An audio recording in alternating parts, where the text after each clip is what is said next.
Vamos ler juntos? Vamos. Esta é a razão porque provém da fé, para que seja segundo a graça, a fim de que seja firme a promessa para toda a descendência, não somente ao que está no regime da lei, mas também ao que é da fé, que teve Abraão, porque Abraão é pai de todos nós, como está escrito: por pai de muitas nações te constituí, perante aquele no qual creu, o Deus que vivifica os mortos e chama à existência as coisas que não existem. Abraão, esperando contra a esperança, creu, para vir a ser pai de muitas nações, segundo lhe fora dito: assim será a tua descendência. Amém. Irmãos, hoje nós vamos meditar aí no nosso tema anual, que é específico para esse mês, graça e esperança. Tá certo? Já tivemos uma excelente meditação pela manhã, em Romanos 5, aí de 1 a 5, mas eu queria também meditar aqui com os irmãos que estão aqui à noite, né? Nós vivemos uma época de muita desesperança. Muita desesperança. As pessoas não têm mais esperança no coração. Falta fé. Falta paciência. Falta sossego. Dormir uma noite inteira em paz. Falta prazer para viver. A ansiedade domina os nossos corações, os nossos dias. A depressão está contaminando quase todo mundo. E vem aí as doenças psicossomáticas. Tudo isso, irmãos, tem a ver exatamente com o nosso tema hoje: graça e esperança. Nós vivemos essa geração sem esperança porque falta graça, falta esperança. E nós queríamos restaurar um pouco disso nessa noite. A desesperança entra, domina, controla, muda, adoece, porque falta graça e esperança. Entende?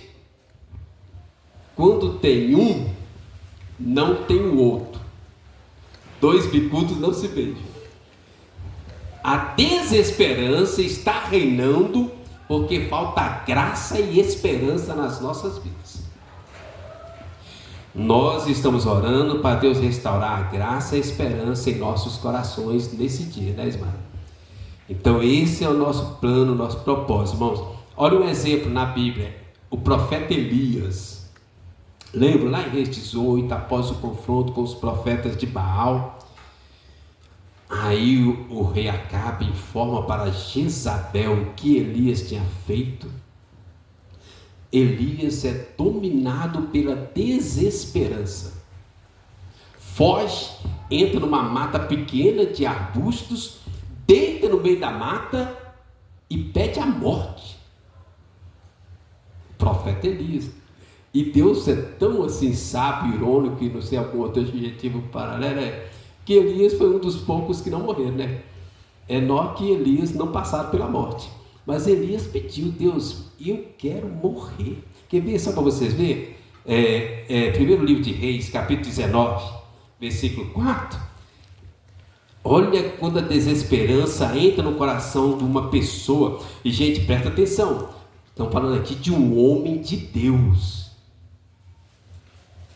Alguém que orou, caiu fogo do céu, orou e a chuva parou, orou de novo e choveu. Nós estamos falando, mas lá em Tiago, que foi até citado aqui pelo missionário Daiane, ele fala: Elias era um homem semelhante a nós. Olha, primeiro livro de Reis, capítulo 19, versículo 4, olha só.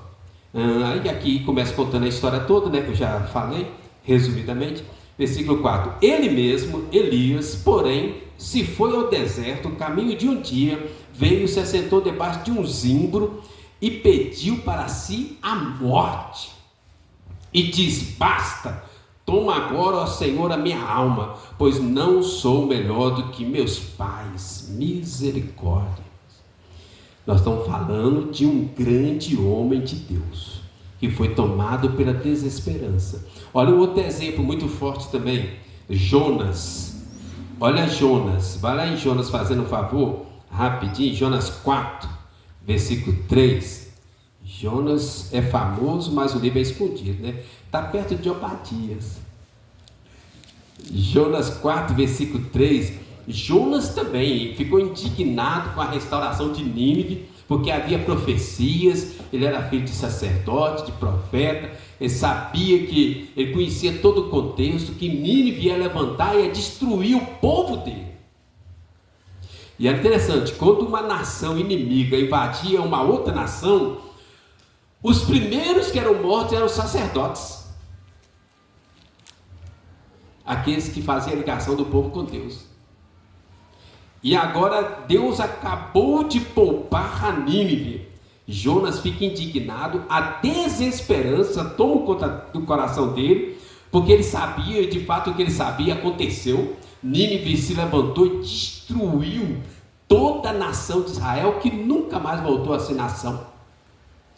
Olha Jonas 4, versículo 3, olha a atitude dele. Nós estamos falando de um profeta, um homem de Deus, filho de sacerdote, alguém conhecido. Olha para você ver. Peço-te, pois, ó Senhor, tira minha vida, porque melhor me é morrer do que viver. Irmãos, Elias era homem de Deus, Jonas era homem de Deus. Estão percebendo? Quando a desesperança entra no coração de uma pessoa, a situação fica complicada. Você já pensou em morrer? Já pediu a morte? Não levanta a mão, por favor. Ninguém, né? Mas é complicado. Mas aí, irmãos, nós vamos falar hoje de graça e esperança. Deus não desistiu de Elias. Elias foge, vai para uma caverna, mas Deus vai atrás de Elias, lá na caverna. Onde estás, Elias? Elias lá na caverna, escondendo de Deus. Deus manda corvos levarem carne, pão, alimentar Elias lá, água, e alimenta Elias lá na caverna. Assim, não está na hora de você morrer, tem muita coisa para fazer. E Deus até poupa, ele nem passa pela morte, vai direto para o céu. Deus não desistiu de Jonas. Deus vai até Jonas, o próprio Deus conversa, confronta Jonas. Aquilo tem algo muito maior em questão aqui que você consegue imaginar. Deus não desistiu, irmãos, de Jeremias quando foi jogado numa cisterna cheia de barro. Deus pede lá, manda, né, a graça de Deus, o Ebed-Meleque, ir lá na cisterna resgatar Jeremias. Deus não desistiu de Davi quando estava fugindo no deserto, anos e anos fugindo de Saul. Deus não abandonou Daniel na cova dos leões. Deus não abandonou Sadraque, Mesaque e Abednego lá na fornalha ardente. Deus não abandonou Raabe lá em Jericó, quando veio a destruição sobre Jericó. Deus não abandonou Pedro lá na cadeia. O rei Herodes convoca todo mundo, programa uma festa, esperando passar o domingo de Páscoa, coloca dia, data, horário, local, tudo preparado para uma grande festa. E o auge da festa era a morte do apóstolo Pedro, o líder dos apóstolos. Mas Deus não abandonou Pedro. Diz o texto, Atos 12, que as cadeias se abriram e Pedro voltou em paz para casa. Deus não abandonou os discípulos lá no meio da tempestade. Eles acharam que tinham sido abandonados. Eles viraram para Jesus: Senhor, o Senhor está dormindo, o Senhor não se importa, nós vamos morrer afogados. Quem já afogou sabe que morrer afogado é muito triste, né? Alguém aqui já morreu afogado? Irmãos, Deus jamais abandona os seus. Agora, o missionário Daiane falou aqui, Tem coisas que estão além da nossa compreensão nesse mundo, tá certo? Mas Deus jamais abandona, né? Eu gosto de uma citação na teologia que fala assim, Deus é transcendente, mas também é imanente.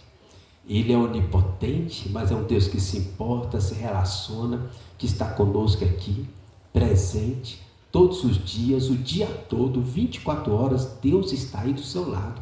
Amém? E Deus se importa. Tem um livro muito bom, na verdade tem dois, né? Do Francis Schaeffer, que fala o Deus que está ali, o Deus que se revela. Muito interessante. Mas irmãos, presta atenção então onde eu estou querendo chegar. Tudo isso tem a ver com a graça de Deus, a esperança renovada em nossos corações. E esse é o nosso tema, graça e esperança. Então, versículo 16, eu queria ir ao primeiro ponto nosso aqui. A esperança tem origem na graça de Deus. Versículo 16, esta é a razão porque provém da fé, para que seja segundo a graça, a fim de que seja firme a promessa para toda descendência. Eu quero focar nessa expressão aqui, para que seja segundo a graça. A esperança tem raízes na graça de Deus. Entende? Para que seja segundo a graça. Significa que tem origem na graça de Deus. Não é obra humana, não depende de nós, não tem a ver conosco, mas tem a ver com a graça de Deus. Quando nós estamos conectados com Deus, a graça de Deus é derramada em nosso coração. A graça de Deus, irmãos, é a base, é o princípio da ação de Deus em nossos corações, trazendo fé e esperança. Por isso, irmãos, só uma aplicação rápida é muito importante. Duas coisas. Primeiro, você começar o dia sempre em oração, alimentando da graça de Deus. É muito importante a gente vir ao domingo na igreja, porque você vai ser cheio da graça de Deus. Eu imagino que algum irmão aqui já teve esperança, às vezes por algum motivo, viagem, alguma coisa, trabalho, a gente não consegue ir no domingo na igreja. Parece que está faltando alguma coisa na nossa semana, porque é a graça de Deus que vai enchendo o nosso coração e dando fé, esperança, salvação.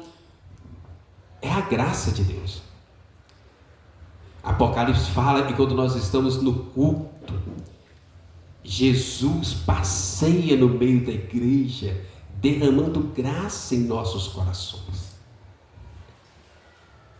Entende? A esperança tem origem na graça de Deus. Abre aí, fazer um favor, vamos ler junto, Hebreus 4,16, olha para você ver, aqui é bastante claro o que eu estou tentando falar. Hebreus 4, versículo 16. Vamos ler junto esse versículo, fazendo um favor. Então, irmãos, a esperança vai ser mais forte, mais real, mais profunda, quando nós estivermos conectados à graça de Deus. Hebreus 4,16. Vamos ler numa só voz? Acheguemo-nos, portanto, confiadamente junto ao trono da graça, a fim de recebermos misericórdia e acharmos graça para socorro em ocasião oportuna. Perceberam, irmãos? Existe graça abundante no trono de Deus, para mim e para você, para receber misericórdia e acharmos graça para socorro em ocasião oportuna. Você vai fazer uma viagem, vai fazer uma prova, um concurso, uma enfermidade, uma cirurgia, um trabalho, uma situação difícil, uma circunstância diversa, não sei. Existe graça abundante, disponível no trono da graça, para mim e para você. Nós só precisamos estar conectados ao trono da graça. Entende, irmãos? Seja o que você vai fazer.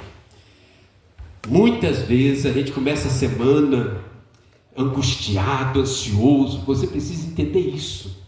Existe graça disponível para nós, e isso vai ser transformado em esperança. Essa graça é transmitida quando nós estamos no culto, quando nós oramos, quando nós lemos a Bíblia, na Santa Ceia. Na teologia fala que existem os meios da graça. Quando você faz uso dos meios de graça, o seu coração é abastecido com a graça de Deus, e a esperança vem junto. Amém? Então o primeiro ponto nosso é só isso. A esperança tem origem na graça de Deus. Quando você se alimenta da graça, dos meios de graça, o seu coração vai ser cheio de fé, de esperança. Você vai sair daqui disposto a matar um leão, né, derrubar um gigante, fazer prova de cálculo, fazer vestibular, né, conseguir um emprego melhor e vai por aí afora. Tem graça, abundante graça, superabundante graça, infinita graça disponível no trono da graça para nós, sem acepção de pessoas. Não fala que tem que ser muito crente, não fala que tem que ser rico, bonito, inteligente. Fala que no trono da graça tem graça disponível para nós. Qual área da sua vida está precisando de mais graça nessa semana? No trono tem graça para você, ok? O segundo ponto que eu queria compartilhar aí para nós: a esperança vai além do possível. Quando nós estamos cheios da graça, o coração fica cheio de esperança e ela vai além, ela crê além do possível. Olha o versículo 17, irmãos, Romanos 4:17. Olha só, quem está aberto aí, vamos ler, esse texto é tão bonito, vamos ler junto? Como está escrito, vamos: por Pai de muitas nações te constituí, perante aquele no qual creu, o Deus que vivifica os mortos e chama à existência as coisas que não existem. O Deus que vivifica os mortos e chama à existência as coisas que não existem. A esperança nos faz ver, crer, ir além do possível, além daquilo que é possível. Nós estamos falando aqui de coisas que são impossíveis. O Deus que vivifica os mortos e chama à existência as coisas que não existem. Como está falando de Abraão aqui, que é a ilustração que o apóstolo Paulo está usando, os irmãos já perceberam no capítulo 4, quando fala aí, o Deus que vivifica os mortos, a primeira referência que vem na nossa mente é Isaac, que estava para ser sacrificado, quando Deus apresenta o cordeiro substituto. Mas quando fala aí também, chama a existência as coisas que não existem, a gente lembra também de Abraão e Sara tendo um filho em avançada idade. Os irmãos lembram a idade de Abraão? 100 anos. E Sara? 90. Diz o texto bíblico que a Sara já havia passado o costume das mulheres de ter filhos.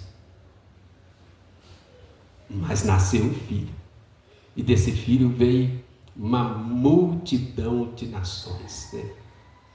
Está entendendo? Mas a gente pode ampliar isso também quando fala aí, o Deus que traz vida à morte. Vida à morte. O próprio Jesus morreu, mas ressuscitou. Lembra lá da viúva de Naim? O filho dela já estava indo no caixão, a caminho do cemitério. Jesus passando, viu, compadeceu, foi lá, ressuscitou. Lembra de Lázaro? Morto, sepultado há quantos dias? Quantos dias? 4 dias. Eu acho interessante que o texto diz assim, já cheirava mal. Na época de seminário, a gente ia fazer estágio no hospital evangélico. Durante uma semana, e também ir lá, na Amazonas, lá no IML, Instituto Médico Legal. Vocês não tem mais isso não, né? O seminário está ficando muito bom. Gente, o cheiro é insuportável. A gente tinha que ficar lá fazendo estágio, dando aconselhamento para as pessoas que chegavam para reconhecer algum corpo não identificado. Diz que Lázaro já cheirava mal, mas Jesus chamou e ele veio. Tem um que eu gosto muito, irmãos, do centurião, o centurião romano, que o servo dele estava doente. Eles vêm até Jesus para levar Jesus até o centurião, porque o centurião era uma pessoa importante e era inimigo do povo de Deus ali. Ele não podia ficar andando daqui para lá, de lá para cá. Então os soldados vêm até Jesus para levá-lo até o centurião, para curar o servo do centurião. Aí o centurião manda uma mensagem para Jesus no meio do caminho: não precisa vir, eu também sou homem sujeito à ordem. O centurião seria o equivalente a um capitão da polícia militar hoje. Eu também sou homem sujeito a ordens. Você manda com uma palavra aí e meu servo é curado aqui. Quem quiser conferir, está lá em Lucas 7,7 parece, né? Manda com uma palavra aí e meu servo é curado aqui. Jesus nunca viu uma fé como esta em Israel. E ele não era do povo de Deus, ele era romano, centurião romano. Seja feito conforme a sua fé. Foi curado. Estão entendendo, irmãos? A esperança, ela crê, ela vê, ela vai além daquilo que é possível. Jesus ressuscitou a si próprio, Jesus ressuscitou Lázaro, ressuscitou o filho da viúva de Naim, ressuscitou a filha de Jairo, ressuscitou, curou o servo lá do centurião. Diz o texto aí em Marcos 1, versículo 35, e vinha Jesus toda sorte de enfermidades, demônio, e Jesus curava todos. A esperança vai além daquilo que é possível. Olha Romanos 11:1, alguns sabem de cor. Vamos ler Romanos 11, versículo 1. Olha para vocês verem. Romanos 11, versículo 1. A esperança crê e vê e vai além daquilo que é possível. Vamos ler juntos? Romanos 11, Hebreus 11, 1. Hebreus, desculpa. É porque nós estamos lá em Romanos. Hebreus 11, versículo 1. Eu acho que a maioria sabe de qual é.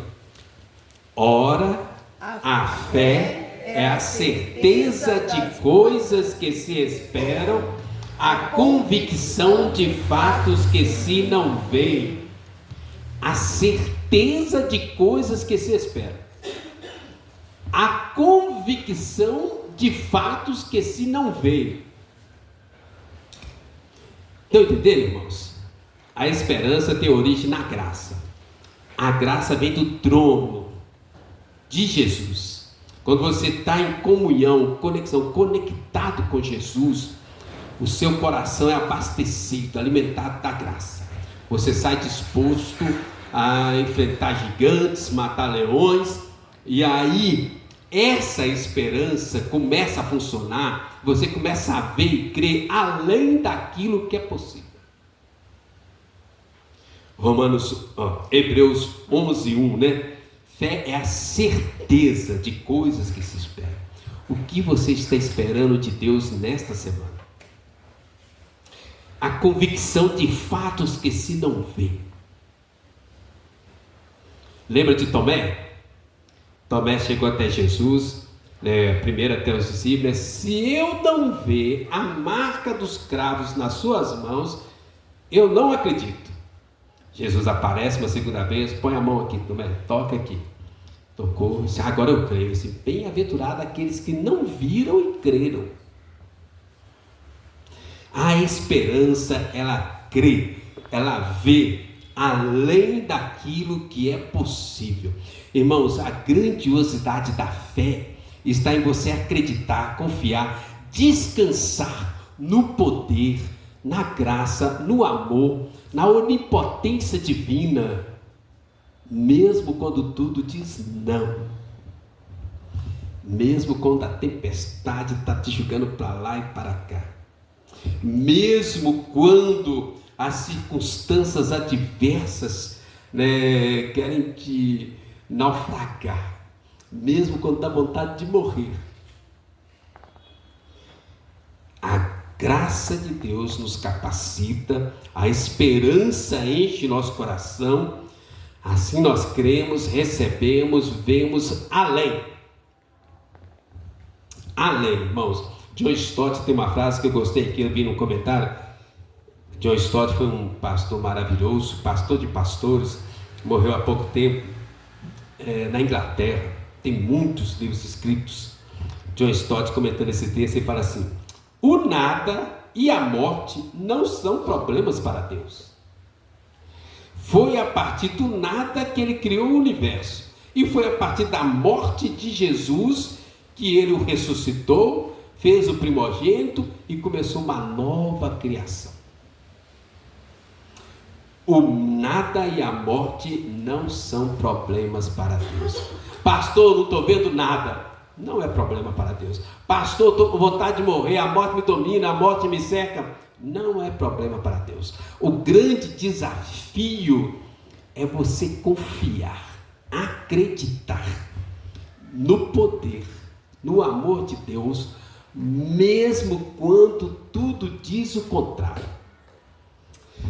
Último ponto, volta lá, Romanos 4, versículo 18, agora estou certo, né? Romanos 4, versículo 18, é outro versículo maravilhoso. Vamos ler junto também, se possível, aí? Romanos 4, 18, por favor. Quem abrir aí, nós vamos ler junto. A esperança, ela abençoa além da própria pessoa. Uma pessoa cheia de graça, uma pessoa cheia de fé, uma pessoa cheia de esperança, ela é abençoada, mas a bênção não fica só para ela, vai além, muito além. Lembra do Salmo 67? Abençoe-nos Deus, e todos, até os confins da terra, serão abençoados. Vamos ler Romanos 4, versículo 18. Abraão, esperando contra a esperança, creu, para vir a ser pai de muitas nações, segundo lhe fora dito, assim será a tua descendência. Abraão creu, esperando contra a esperança, assim como ele creu, aconteceu, foi abençoado, a bênção chegou na vida dele, ele prosperou, cresceu, avançou, alcançou a sua descendência, e o descendente, a grande bênção, irmãos, de Abraão, não era a sua prosperidade material, que aconteceu, mas era o descendente que viria. Irmãos, isso é tão interessante. A Bíblia, a partir de Abraão, gira em torno dessa promessa feita a Abraão. É interessante você ler a Bíblia sequência assim, né? O pessoal foi querendo descobrir qual fio de ouro da Bíblia, né? É lógico que é a salvação em Jesus Cristo, mas existe algo maior. Deus está fazendo um povo, criando um povo para morar lá no céu, e começa com uma promessa: o descendente.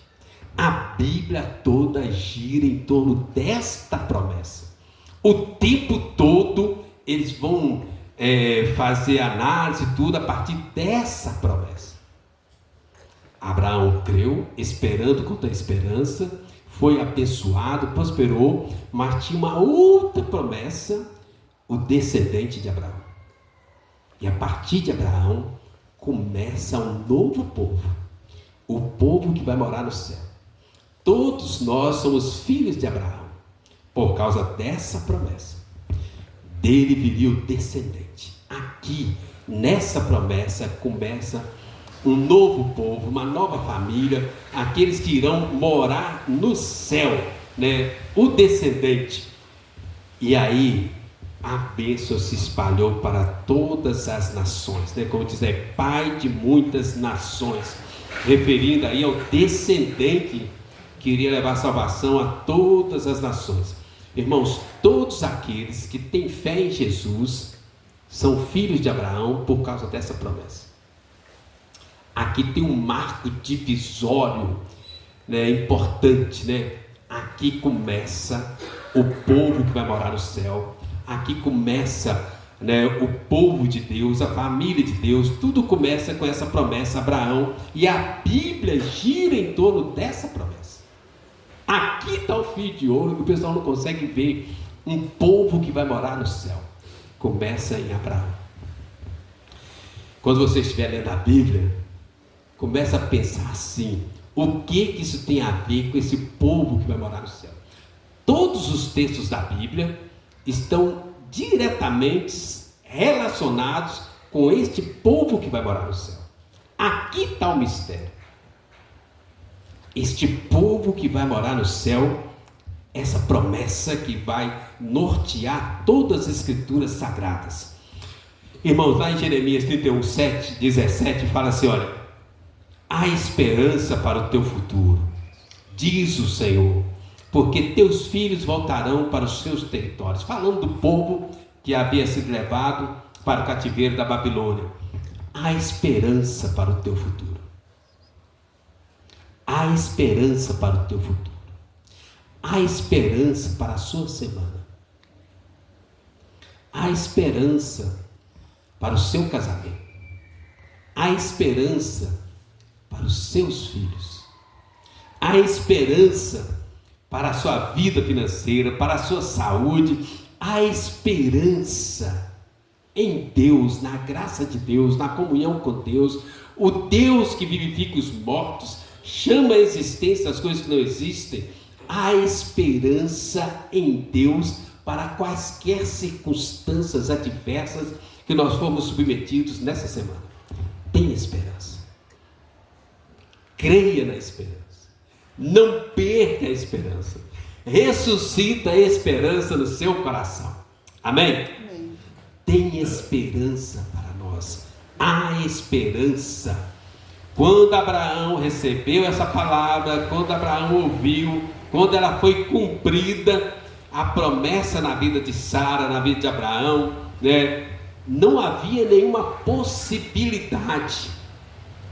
Eles chegaram a rir da promessa, mas Abraão creu, não perdeu a esperança, e conforme ele creu, aconteceu. Deus começou um novo povo, da qual Jesus vai ser o ápice. Deus começou. Irmãos, tem coisas na Bíblia que são muito mistério, mas nós não podemos perder a esperança.